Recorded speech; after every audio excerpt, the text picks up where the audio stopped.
What's up, everybody? Welcome to the video. Chris Pennell here. We're breaking down our first intermediate track of the season as we're going desert hopping. We're staying out west. We go from Phoenix to Sin City for the Pennzoil 400 at Las Vegas. And I think we all know by now, the next gen car does produce some pretty great racing at these style of tracks. So my expectations are somewhat high.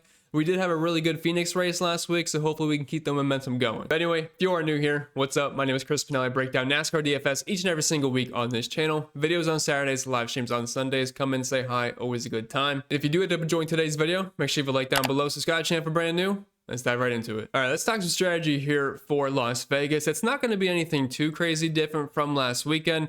There is only 267 laps compared to 312 last weekend. So that equates to roughly around 185. I think it's 186.9 Dominator points. I've done that calculation so many times with intermediates. I think it's just ingrained in my head at this point.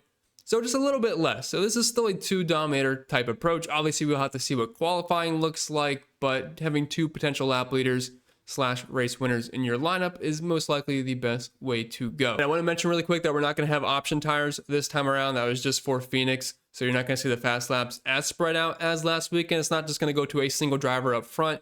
You'll typically see the drivers in the top 5 and the top 10. They're just interchanging fast laps here and there, but it's not going to be a situation where we have a guy starting in 33rd. They throw in red tires. Everyone else has primaries. They drive straight to the front, stealing fast laps, getting lap lead points when they probably shouldn't have. So it's not going to be as crazy this weekend in terms of Dominator points being spread out, at least in that regard. And here's our visualization chart for this weekend. So we're basically looking at all 1.5 mile tracks in the next gen era since 2022. It's roughly a 20-ish plus race sample size.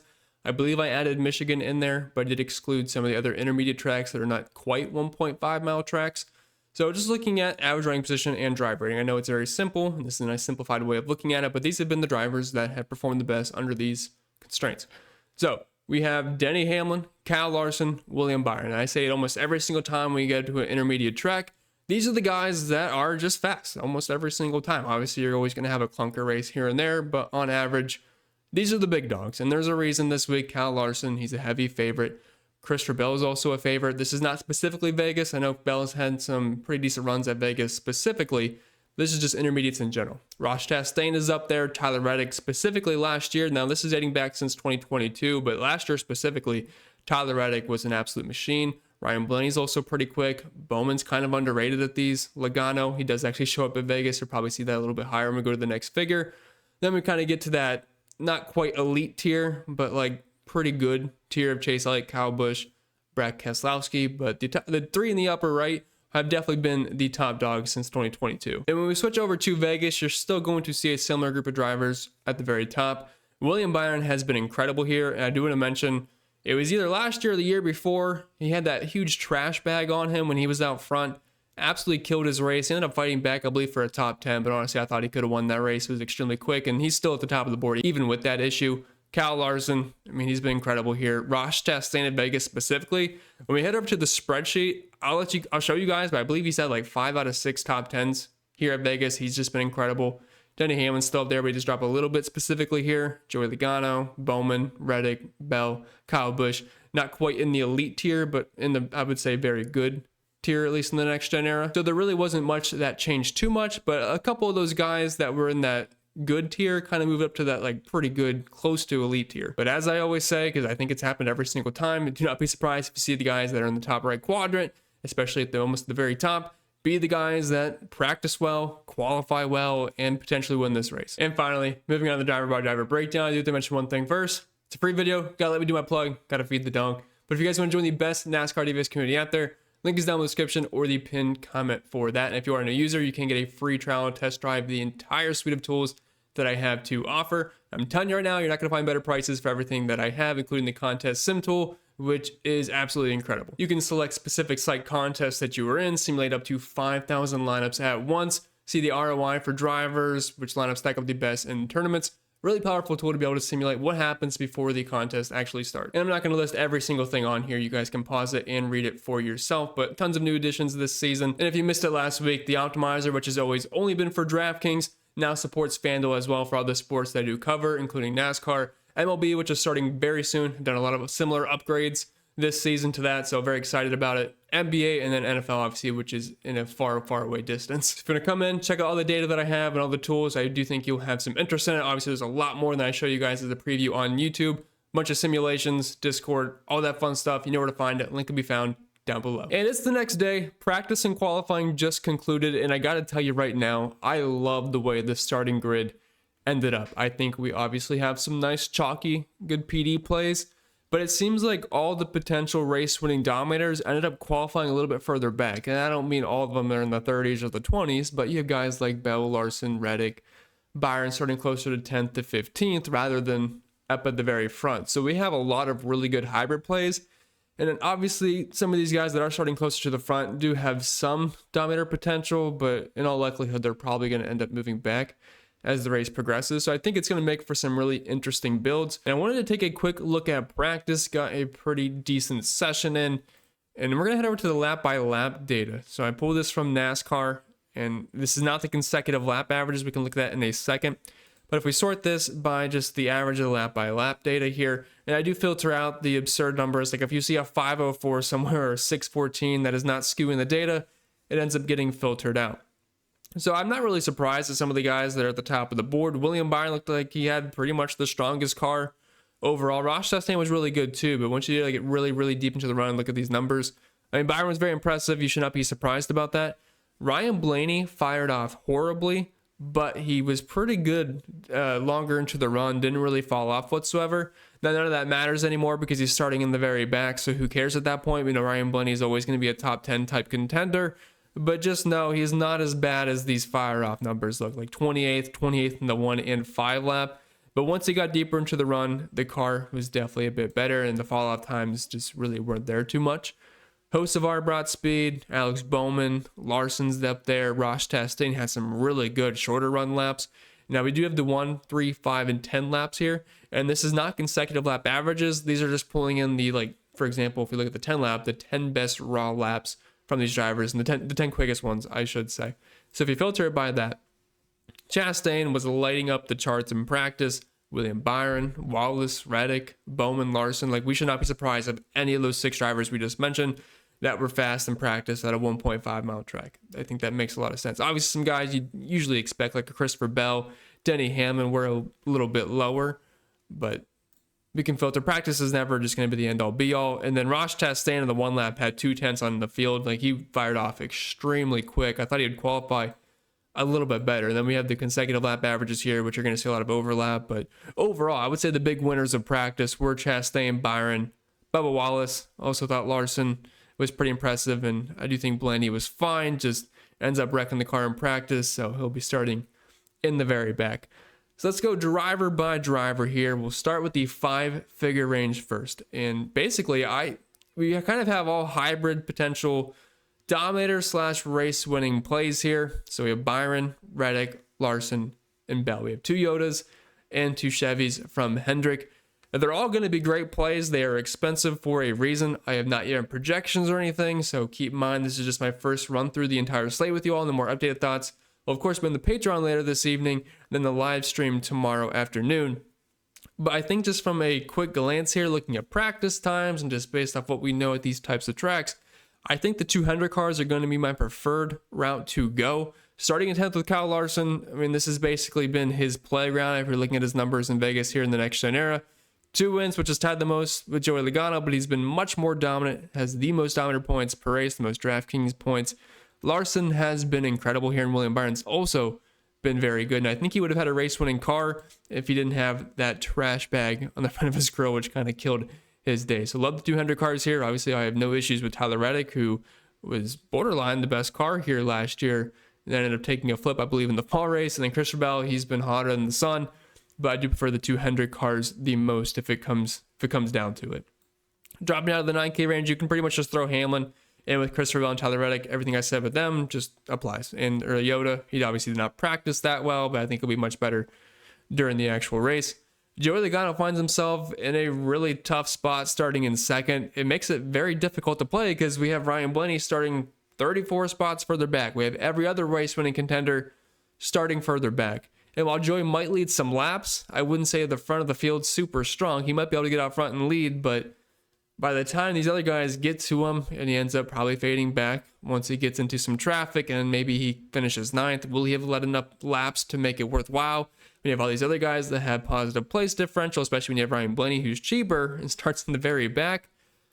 Very tough to say. I'm going to say it probably leads to him not being in the optimal lineup, so I'm going to be pretty low on Joey, especially on FanDuel. I don't think it makes any sense to play him over there, considering you don't get any lap lead points. Really, for the most part, you get 0.1. That is that there's no fast laps on DraftKings. It means a bit more. So if you're going to play him, make it on DraftKings, but I don't really see any reason to play him on FanDuel. Blaney will be the highest owned driver on the entire slate. He's going to project awesome. He's kind of cheap at $93. He's cheap on FanDuel.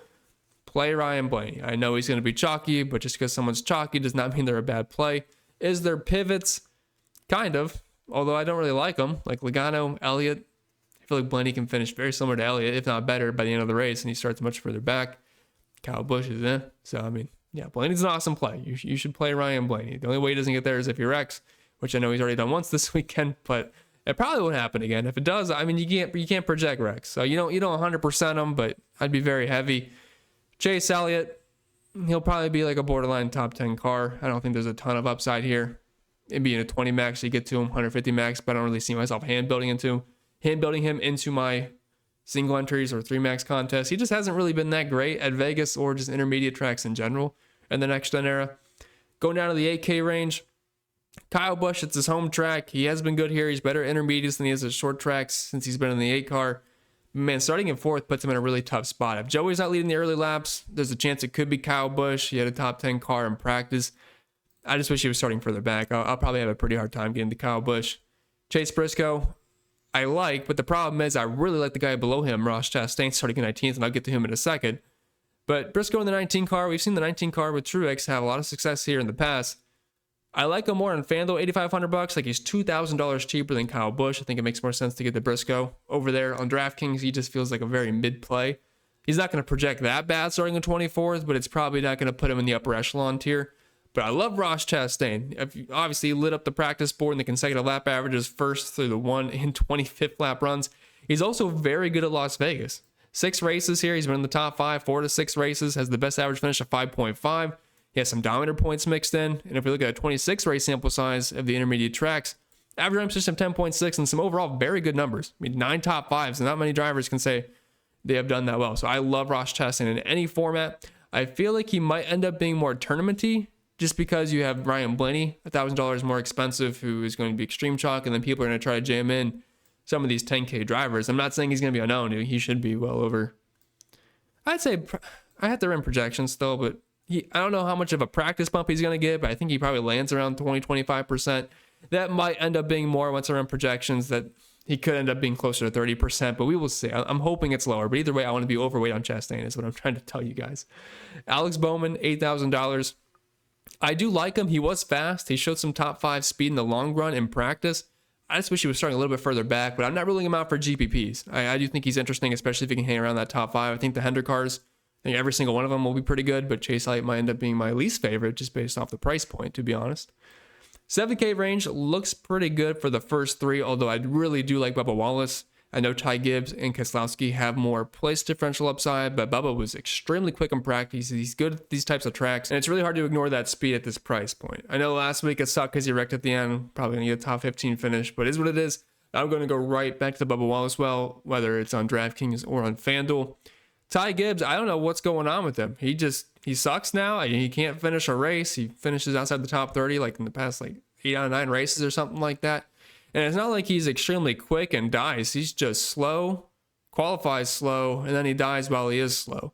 I know he was 13th last week, but let's be honest, he was getting pretty lucky. He got the caution. He had some option tires that got him some track position. It was going to end very well, DraftKings wise, but once again, he is slow in practice, slow in qualifying, and he's usually good at these types of tracks, but he has shown me absolutely nothing to believe that he's going to turn it around in this one. So while I'm going to play him some in 29th, I feel like we can trust the speed from Bubba a lot more, because at least that's something to look at. With Ty Gibbs, I feel like we're just on a hope and a prayer there. So we'll see what happens. Brad Keselowski, he showed some speed at the intermediate tracks last year. I'm usually never concerned about Keselowski too much in practice. He always seems to just kind of be slow for whatever reason. He turns it on during the race, so I think my initial rankings right now might be Wallace, Keselowski, Gibbs. We'll have to see what the projections say. They might have Ty Gibbs higher than I want them to just because he's in 29th, but we will see. You'll see. But I really do like Bubba there. Buescher is probably going to be like a 10th to 12th place car. I know that's a very short range. 10th to 15th, 8th to 15th, 8th to 12th, somewhere around there. I really don't think there's a ton of upside starting at 11th. Austin Cindric, I will fade him starting in 3rd. I just don't see how that works out. Suarez and Hocevar, they feel like pretty similar plays. I think I kind of want to side on the Hocevar side of things. He's a little bit quicker in practice.